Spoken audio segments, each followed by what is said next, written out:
৩৫ বছর পর সরাসরি ভোটাভুটিতে রাষ্ট্রপতি নির্বাচন আজ মুখোমুখি মির্জা ফখরুল কর্নেল ওলি শুক্রবার নতুন রাষ্ট্রপ্রধানের শপথ।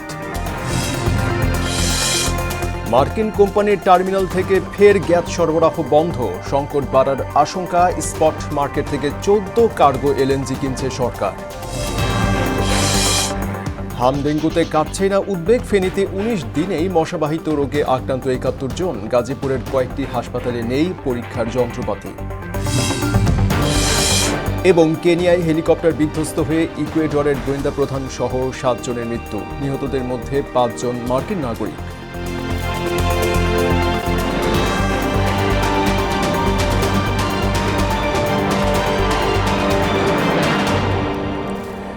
আসসালামু আলাইকুম, স্বাগত মোহনা সংবাদে। এতক্ষণ শুনছিলেন শিরোনাম, পুরো সংবাদের সঙ্গে আছি মোহাম্মদ ইব্রাহিম। দীর্ঘ ৩৫ বছর পর রাষ্ট্রপতি পদে সরাসরি প্রতিদ্বন্দ্বিতাপূর্ণ নির্বাচন দেখতে যাচ্ছে বাংলাদেশ। আজ দুপুর 2টা থেকে বিকেল 5টা পর্যন্ত চলবে ভোট গ্রহণ। সেখান থেকে বঙ্গভবনে যাবেন দেশের 23তম রাষ্ট্রপ্রধান। এই নির্বাচনে ভোটাধিকার প্রয়োগ করবেন সংসদ সদস্যরা। এবার মোট ভোটার 349 জন। রাষ্ট্রপতি নির্বাচনে ভোটদানের প্রক্রিয়া নিয়ে আরও জানাচ্ছেন নাসির উদ্দিন। ১৯৯১ সালে রাষ্ট্রপতি পদে সরাসরি প্রতিদ্বন্দ্বিতাপূর্ণ ভোট হয়েছিল। এরপর দীর্ঘদিন সরাসরি নির্বাচন হয়নি। ৩৫ বছর পর আবারও রাষ্ট্রপতি পদে ভোট দেখতে পাবেন দেশবাসী। জাতীয় সংসদে সব মিলিয়ে ২৪৭টি আসন নিয়ে একক সংখ্যাগরিষ্ঠ বিএনপির প্রার্থী মির্জা ফখরুল ইসলাম আলমগীর, অপরদিকে 11 দলীয় ঐক্যের প্রার্থী অলি আহমেদ। বৃহস্পতিবার জাতীয় সংসদ ভবনের সংসদ কক্ষে এই দুই প্রার্থীকে ভোট দেবেন সংসদ সদস্যরা। দুপুর 2টা থেকে বিকেল 5টা পর্যন্ত চলবে ভোট গ্রহণ। রাষ্ট্রপতি নির্বাচনে মোট ভোটার 349 জন। সংসদ কক্ষে প্রবেশের সময় সংসদ সচিবালয় থেকে সরবরাহ করা আইডি কার্ড সঙ্গে রাখতে হবে এমপিদের। নিজ আসনে বসার পর সহায়তাকারী কর্মকর্তার কাছ থেকে নিজের নাম ও বিভক্তি নম্বর মুদ্রিত ব্যালট পেপার নিতে হবে। ব্যালটের চেক মুড়িতে নির্ধারিত স্থানে পূর্ণ নাম লিখে তা সহায়তাকারী কর্মকর্তার কাছে ফেরত দিতে হবে। নির্ধারিত অংশে পছন্দের প্রার্থীর নামের বিপরীতে নির্দিষ্ট ফাঁকা স্থানে নিজের পূর্ণ নাম লিখে ভোট দিতে হবে। ভোট দেয়া শেষ হলে ব্যালট পেপার নির্ধারিত ব্যালট বাক্সে জমা পড়বে। ভোট গ্রহণের জন্য সংসদ সদস্যদের বৈঠকে কোনো ধরনের নির্বাচনী প্রচার, বক্তব্য বা ভাষণ দেয়া যাবে না। বিকেল 5টায় ভোট গ্রহণ শেষ হওয়ার পরপরই গণনা শুরু হবে। কতজন ভোট দিয়েছেন, কতটি ব্যালট বৈধ ও বাতিল হয়েছে এবং কতটি ব্যালট অব্যবহৃত রয়েছে সবকিছুই হিসেব করা হবে। এরপর প্রার্থীদের প্রাপ্ত বৈধ ভোট গণনা করা হবে। সর্বাধিক ভোট পাওয়া প্রার্থীকে বিজয়ী ঘোষণা করবেন নির্বাচনী কর্মকর্তা। পরে নির্বাচন কমিশন থেকে ফলাফলের গেজেট প্রকাশ করা হবে। নাসির উদ্দিন, মোহনা সংবাদ। গণঅভ্যুত্থান পরবর্তী বাংলাদেশে এই নির্বাচনের দিকে বিশ্ববাসী তাকিয়ে রয়েছে বলে মত দিয়েছেন সিইসি ও রাষ্ট্রপতি নির্বাচনের নির্বাচনী কর্তা এএমএম নাসির উদ্দিন। নির্বাচন সামনে রেখে বুধবার দুপুরে ইসি ভবনে নিজ দপ্তরে ব্রিফিংয়ে একথা বলেন তিনি। সিসি জানান, রাষ্ট্রপতি নির্বাচনে স্পিকার সংসদ, সচিবালয়, সরকার ও বিরোধী দলের পক্ষ থেকে সার্বিক সহযোগিতা মিলেছে। সুন্দর ভোট আয়োজনে সবাই আত্মবিশ্বাসী বলেও জানান তিনি। 11 দলীয় ঐক্যের দুটোও ভ্যালিড এবং সরকারি দল যে বর্তমান বিএনপি ওনাদের মনোনয়নটাও ভ্যালিড। কাউন্টিংটা শেষ হয়ে যাবে, তখন সিইসি অ্যাজ নির্বাচনী কর্তা ওই যে রেজাল্টটা অ্যানাউন্স করে দিবেন ভোটের দিন ইন দ্য হাউস। ওখানে প্রচার করতে হবে। বাইরে যদি ওনারা করলে এটা তো আমার আইনের মধ্যে তখন নিষেধ। আগামী শুক্রবার দেশের 23তম রাষ্ট্রপতির শপথ বঙ্গভবনে অনুষ্ঠিত হবে বলে জানিয়েছেন জাতীয় সংসদের চিফ হুইপ নুরুল ইসলাম মনি। বুধবার বিকেলে সংসদের সরকার দলীয় সংসদ সদস্যদের বৈঠক শেষে গণমাধ্যম কর্মীদের সঙ্গে আলাপকালে এই বিষয়টি নিশ্চিত করেন তিনি। চিফ হুইপ বলেন, সব সংসদ সদস্যদের কাছে মির্জা ফখরুল ইসলাম আলমগীরের জন্য ভোট চাওয়া হয়েছে। সরকার গণতন্ত্রকে প্রাতিষ্ঠানিক রূপ দিতে চায় বলেও মন্তব্য করেন তিনি। আমরা আজকের সংসদীয় দলের সভায় মাননীয় সকল সংসদ সদস্যদের কাছ থেকে আমরা তার পক্ষে ভোট চেয়েছি এবং বলেছি যে আগামীকালকে সবাই আমরা 1:30টার মধ্যে এখানে উপস্থিত হব। ইনশাআল্লাহ 2টা থেকে ভোট শুরু হবে, 5টার মধ্যে ভোট গণনা হবে। আমরা যা সিদ্ধান্ত নিয়েছি সবাই মিলে তা হলো এই রকমের, ইলেকশন কমিশন, আমরা এবং সংসদ সবাই মিলে এই সিদ্ধান্ত নিয়েছি যে নির্বাচন শুরু হওয়ার 5 মিনিট আগে থেকে আমাদের লাইভ টেলিকাস্ট হবে। বিএনপির সংসদীয় দলের সভায় বিদায়ী বক্তব্য দিতে গিয়ে বারবার কাঁদলেন দলের সদ্য সাবেক মহাসচিব ও রাষ্ট্রপতি পদপ্রার্থী মির্জা ফখরুল ইসলাম আলমগীর। দীর্ঘ দায়িত্ব পালনের কথা উল্লেখ করে কোনো ভুল ত্রুটি কিংবা কারো মনে আঘাত দিলে ক্ষমা প্রার্থনা করেন তিনি। নেতাকর্মীদের কাছে দোয়া চেয়ে রাষ্ট্রপতি নির্বাচনে তাকে ভোট দেওয়ার আহ্বান জানান মির্জা ফখরুল ইসলাম আলমগীর। সভায় বিএনপির চেয়ারম্যান ও প্রধানমন্ত্রী তারেক রহমানও দলীয় সংসদ সদস্যদের মির্জা ফখরুলের পক্ষে ভোট দেওয়ার আহ্বান জানান। মার্কিন কোম্পানি এক্সিলারেট এনার্জির টার্মিনাল থেকে আবারও গ্যাস সরবরাহ বন্ধ হয়ে গেছে। এলএনজি কার্গোর অভাবে গতকাল টার্মিনালগুলোতে গ্যাসের মজুদ ফুরিয়ে যায়। এতে বর্তমানে শুধু মহেশখালীর সামিটের সরবরাহ সচল রয়েছে। পেট্রোবাংলার সূত্রে জানা গেছে বুধবার রাত 8টা পর্যন্ত সামিটের সরবরাহ ছিল 56 কোটি ঘনফুট। সব মিলিয়ে এই সময় পর্যন্ত মোট সরকারের পরিমাণ 218 কোটি ঘনফুট, যার মধ্যে অভ্যন্তরীণ উৎস থেকে সরবরাহের পরিমাণ 162 কোটি ঘনফুট। রাষ্ট্রীয় জরুরি প্রয়োজন বিবেচনায় স্পট মার্কেট থেকে 14 কার্গো এলএনজি কেনার নীতিগত অনুমোদন দেওয়া হয়েছে। বুধবার বিকেলে অর্থনৈতিক বিষয় সংক্রান্ত মন্ত্রিসভা কমিটির 26তম সভায় এই অনুমোদন দেওয়া হয়। এদিন সভায় শিল্প, বস্ত্র ও পাট মন্ত্রণালয়ের 2টি করে মোট 4টি প্রস্তাব এবং প্রবাসী কল্যাণ ও বৈদেশিক কর্মসংস্থান মন্ত্রণালয় এবং জ্বালানি ও খনিজ সম্পদ বিভাগের 1টি করে প্রস্তাব উত্থাপন করা হয়। এর মধ্যে জ্বালানি ও খনিজ সম্পদ বিভাগের প্রস্তাবটি নীতিগত অনুমোদনের জন্য সুপারিশ করেছে কমিটি। স্বামীর মৃত্যুর ঘটনায় মানবিক বিবেচনায় 12 ঘণ্টার জন্য প্যারোলে মুক্তি পেয়েছেন জুলাই হত্যাযজ্ঞ মামলায় অভিযুক্ত সাবেক মন্ত্রী ডাক্তার দীপু মনি। সকাল 6টায় মুন্সিগঞ্জ জেলা কারাগার থেকে পুলিশ পাহারায় তিনি বের হন। এর আগে স্বামীর মৃত্যুর ঘটনায় পরিবারের পক্ষ থেকে প্যারোলে মুক্তির জন্য মুন্সিগঞ্জ জেলা প্রশাসকের কাছে আবেদন করা হয়। প্যারোলের সময়ে তিনি স্বামীর দাফন সহ পারিবারিক বিভিন্ন আনুষ্ঠানিকতায় অংশ নেওয়ার সুযোগ পাবেন বলে জানা গেছে। কলকাতার নিউ মার্কেট সংলগ্ন মির্জা গালিব স্ট্রিটের হোটেলে ভয়াবহ অগ্নিকাণ্ডে নিহত 9 জনের মধ্যে 7 জন বাংলাদেশি এবং 2 জন ভারতীয় নাগরিক। বাংলাদেশে নিহতরা হলেন কুষ্টিয়ার বাসিন্দা দেবাশিস দত্ত, তার স্ত্রী আফসানা শারমিন। তাদের সন্তান স্বর্ণশীষ দত্ত, শ্বশুর আকরাম আলী, ঢাকার সাফারের বাসিন্দা বাবু আহমেদ, সাতক্ষীরার কালীগঞ্জের রেবতী সরকার এবং একই এলাকার SM আলিমুজ্জামান। অগ্নিকাণ্ডে আরও 6 জন আহত হয়েছেন। পুলিশের দেওয়া তথ্য অনুযায়ী নিহত 2 ভারতীয় নাগরিকের একজন ঝাড়খণ্ডের বাসিন্দা সন্দীপ পাসওয়ান, অপরজন শিলিগুড়ির বাসিন্দা যোগী নারায়ণ। এদিকে ভারত সরকার যাতে তাদের খরচে বাংলাদেশের নিহতদের মরদেহ ঢাকায় পাঠায় এবং ক্ষতিপূরণ দেয়, এমন দাবি জানিয়েছেন পরিবারের সদস্যরা। খুলনা নগরীতে মাত্র আধা ঘন্টার ব্যবধানে দুর্বৃত্তদের গুলিতে 2 যুবক নিহত হয়েছেন। বুধবার সন্ধ্যায় 80 বিঘা এলাকায় মঞ্জুরুল ইসলাম নামে একজন নিহত হন।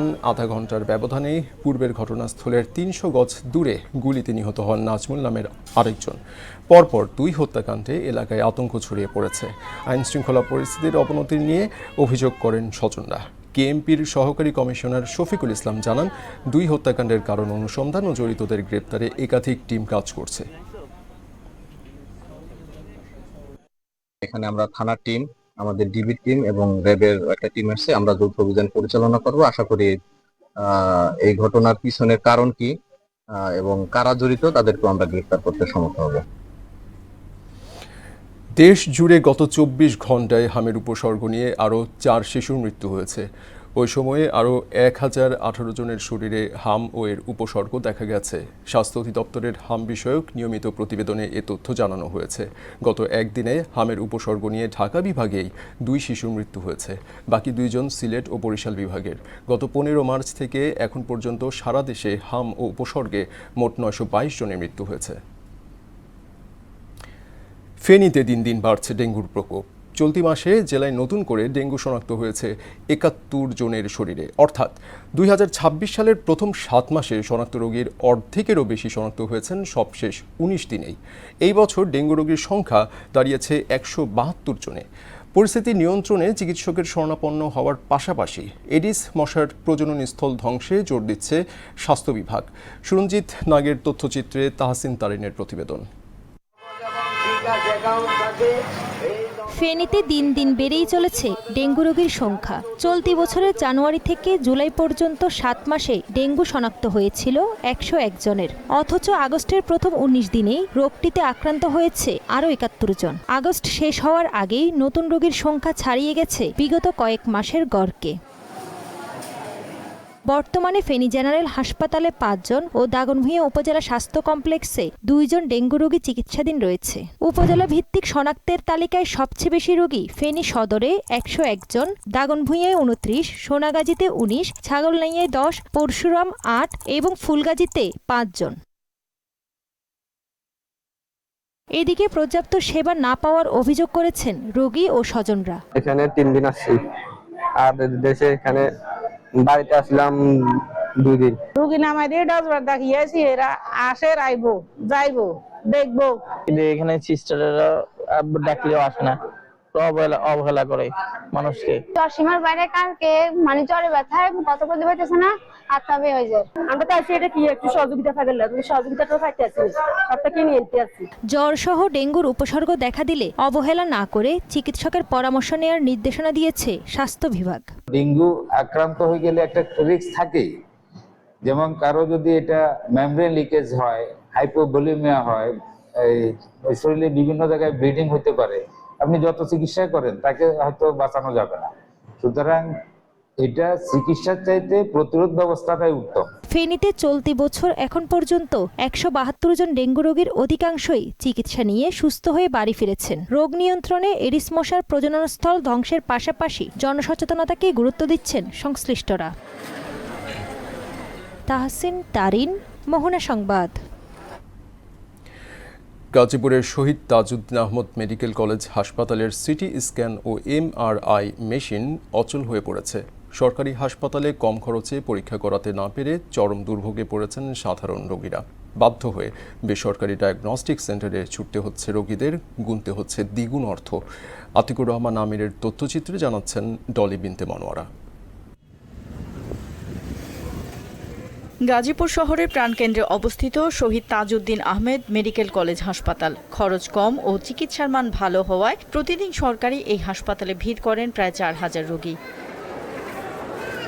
এদিকে 5 মাস যাবৎ নষ্ট হয়ে পড়ে আছে হাসপাতালের সিটি স্ক্যান মেশিন। এছাড়াও গত কয়েকদিন ধরে বিকল হয়ে পড়েছে MRI মেশিনটিও। ফলে সরকারি খরচে বা কম খরচে পরীক্ষা করাতে না পেরে সাধারণ রোগীদের চরম দুর্ভোগ পোহাতে হচ্ছে। বাধ্য হয়ে দ্বিগুণ খরচে বেসরকারি ডায়াগনস্টিক সেন্টারে ছুটতে হচ্ছে রোগীদের। দীর্ঘদিন যাবৎ সিটি স্ক্যান এবং MRI বন্ধ আছে, যার কারণে সাধারণ মানুষ ভোগান্তিতে পড়তেছে। দেখার পর বললো যে আপনাকে একটা পরীক্ষা করতে হবে, এই পরীক্ষাটা আপনি বাইরে প্রপোলার আছে, সেই প্রপোলারে দেন করে আসে। মেশিনগুলো ঠিক করতে মন্ত্রণালয়ে চিঠি দেওয়ার কথা জানান মেডিকেল টেকনোলজিস্ট। প্রত্যেকটা চিঠি নিমিও প্লাস CMSD ও মন্ত্রণালয়ে পাঠাইছে এবং কোম্পানির সাথে যোগাযোগ করছে। মন্ত্রণালয় এবং কোম্পানির মধ্যে দর কষাকষি হচ্ছে, এই জন্য CMC-টা হয় নাই। কিন্তু কবে নাগাদ মেশিন দুটি ঠিক হবে তা নিশ্চিত করে জানেন না কর্তৃপক্ষ।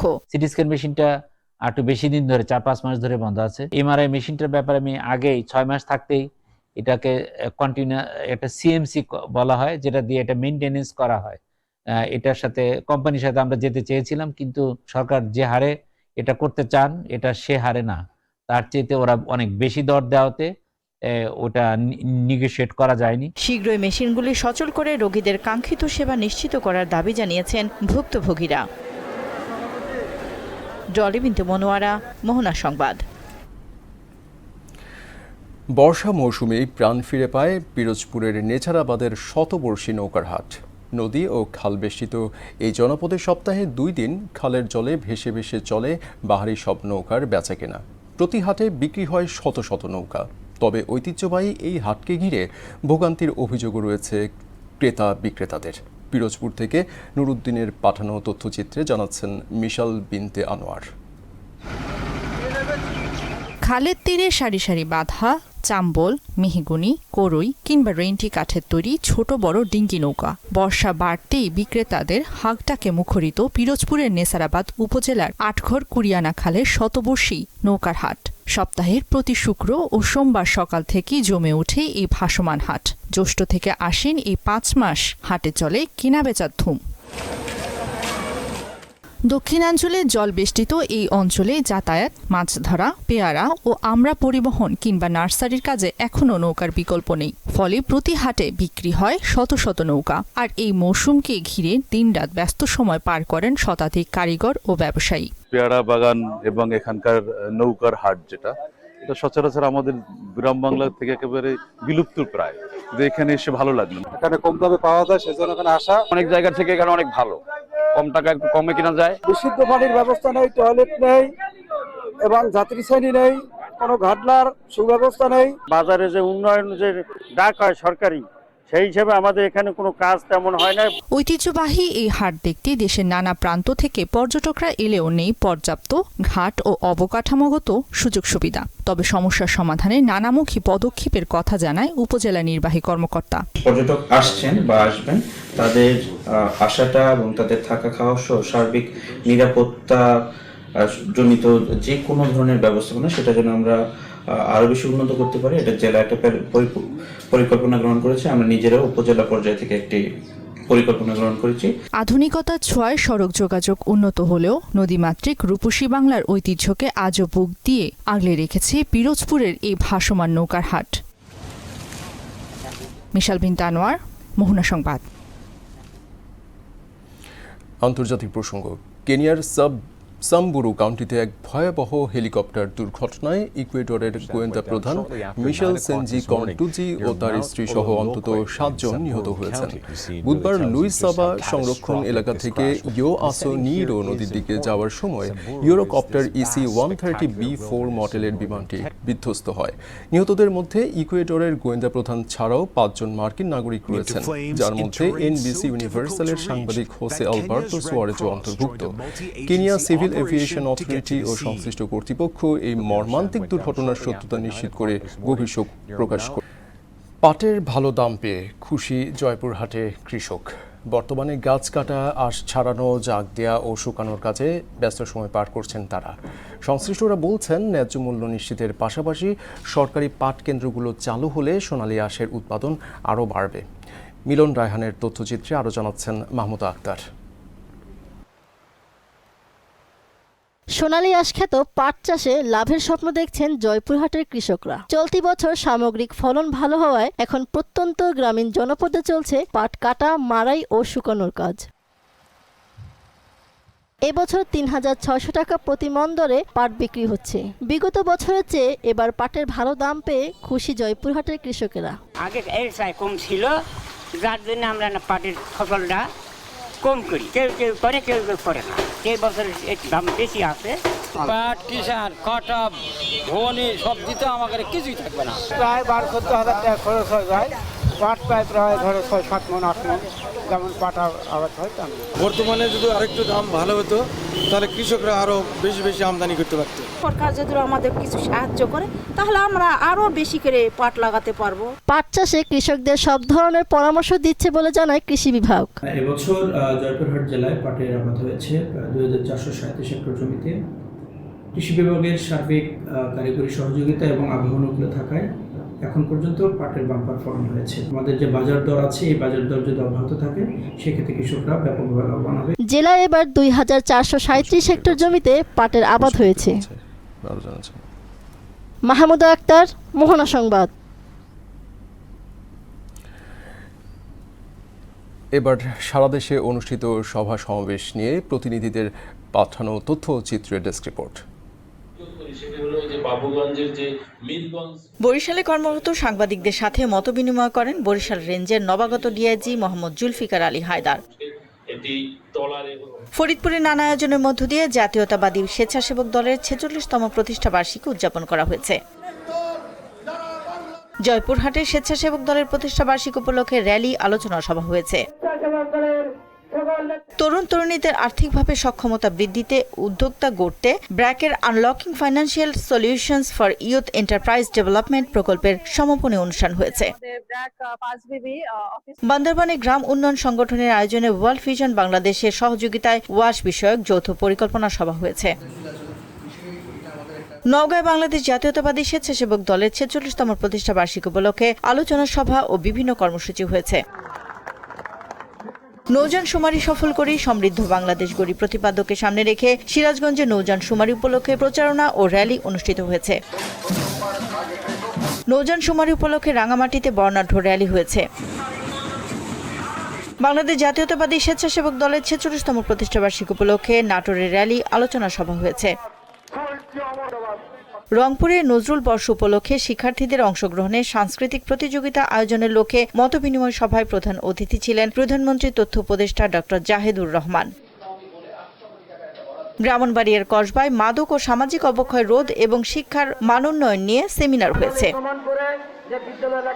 নওগাঁর মান্দায় কুসুম্বাহার কিশোর থেকে ভারসো ইউনিয়নের বাকাপুর বিল পর্যন্ত খাল পূরণ, খনন ও বৃক্ষরোপণ কর্মসূচি পালিত হয়েছে। বাংলাদেশ জাতীয়তাবাদী স্বেচ্ছাসেবক দলের 46তম প্রতিষ্ঠাবার্ষিকী উপলক্ষে সুনামগঞ্জ জেলা স্বেচ্ছাসেবক দলের উদ্যোগে র্যালি ও পথসভা হয়েছে। বগুড়া সোনাতলায় উপজেলা প্রশাসন ও মৎস্য অধিদপ্তরের উদ্যোগে র্যালি সহ নানা আয়োজনে জাতীয় মৎস্য পক্ষ পালন করা হয়েছে। এ সময় উপস্থিত ছিলেন বগুড়া 1 আসনের সংসদ সদস্য আলহাজ কাজী রফিকুল ইসলাম। নীলফামারীতে বাংলাদেশ জাতীয়তাবাদী স্বেচ্ছাসেবক দলের 46তম প্রতিষ্ঠাবার্ষিকী পালিত হয়েছে। মানবদেহের জিঙ্কের গুরুত্ব ও জিঙ্ক সমৃদ্ধ খাবার সম্পর্কে শিক্ষার্থীদের সচেতন করতে ঠাকুরগাঁয়ে অনুষ্ঠিত হয়েছে স্কুল সেন্সিটাইজেশন প্রোগ্রাম। মাদকমুক্ত সুস্থ ও সুন্দর সমাজ গঠনের লক্ষ্যে ফেনী জেলার সিভিল সোসাইটির সাথে ফেনী জেলা পুলিশের মতবিনিময় সভা ও বর্ণাঢ্য মাদক বিরোধী র্যালি হয়েছে। ফরিদপুর সদর উপজেলার আলিয়াবাদ ইউনিয়নের সাদিপুর উচ্চ বিদ্যালয়ে শিক্ষার মানোন্নয়নে অভিভাবক সমাবেশ ও চলতি বছরের প্রাক নির্বাচনী ও অর্ধবার্ষিক পরীক্ষার ফলাফল প্রকাশ করা হয়েছে। সিরাজগঞ্জে বাংলাদেশ জাতীয়তাবাদী স্বেচ্ছাসেবক দলের 46তম প্রতিষ্ঠাবার্ষিকী উপলক্ষে র্যালি ও আলোচনা সভা হয়েছে। ডলি বিনতে মনোয়ারা, মোহনা সংবাদ। ক্রিকেট 2027 ওয়ানডে বিশ্বকাপের প্রস্তুতি হিসেবে অক্টোবরে ঘরের মাঠে ইংল্যান্ড ও শ্রীলঙ্কাকে নিয়ে একটি ত্রিদেশীয় ওয়ানডে সিরিজের আয়োজন করছে পাকিস্তান ক্রিকেট বোর্ড। 2026 সালের 18 থেকে 31 অক্টোবর পর্যন্ত পাকিস্তানের রাওয়ালপিন্ডি ও লাহোরে এই টুর্নামেন্টটি অনুষ্ঠিত হবে। আসন্ন এই সিরিজে দলগুলো গ্রুপ পর্বে একে অপরের মুখোমুখি হবে দুবার করে। এরপর পয়েন্ট টেবিলের শীর্ষ 2 দল লড়বে ফাইনালে। 18 অক্টোবর রাওয়ালপিন্ডিতে পাকিস্তান ও শ্রীলঙ্কার ম্যাচ দিয়ে পর্দা উঠবে এই সিরিজের, আর ফাইনাল ম্যাচটি অনুষ্ঠিত হবে লাহোরের ঐতিহাসিক গাদ্দাফি স্টেডিয়ামে। দর্শক, এ পর্যায়ে জানিয়ে দিচ্ছি আজকের সংবাদপত্রের গুরুত্বপূর্ণ শিরোনাম।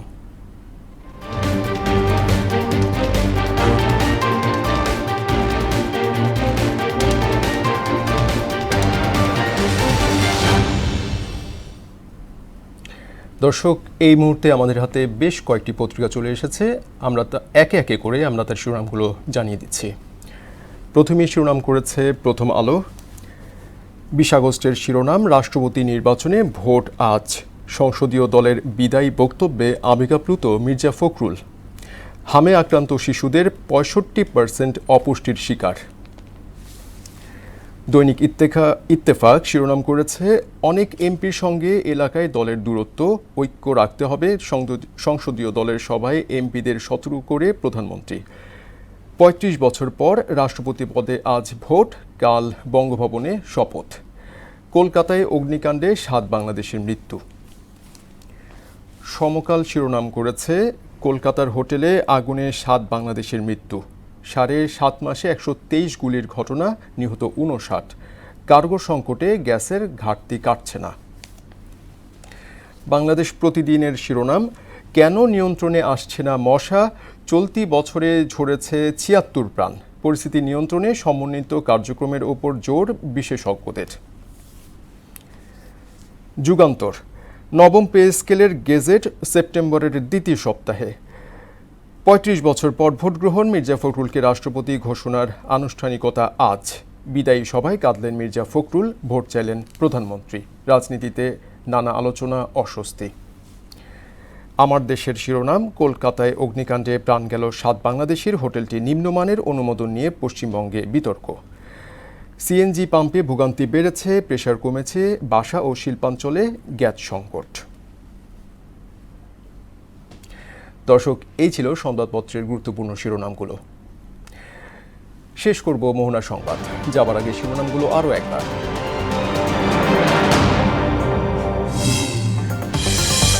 ৩৫ বছর পর সরাসরি ভোটাভুটিতে রাষ্ট্রপতি নির্বাচন। আজ মুখোমুখি মির্জা ফখরুল, কর্নেল অলি।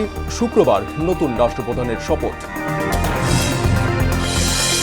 মার্কিন কোম্পানির টার্মিনাল থেকে ফের গ্যাস সরবরাহ বন্ধ, সংকট বাড়ার আশঙ্কা। স্পট মার্কেট থেকে 14 কার্গো এলএনজি কিনছে সরকার।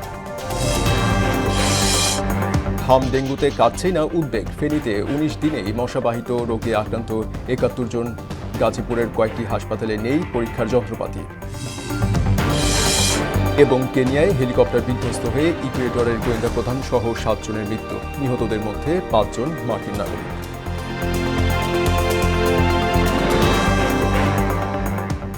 এই ছিল মোহনা সংবাদে। পরবর্তী সংবাদ দুপুর 1টায়। এর আগে বেলা 11টায় দেখুন সংবাদ এক নজরে। মোহনার সবশেষ খবর জানতে ভিজিট করুন www.mohana.tv। সংবাদ দেখতে পারেন ফেসবুক, ইউটিউবেও। এতক্ষণ সঙ্গে থাকার জন্য ধন্যবাদ।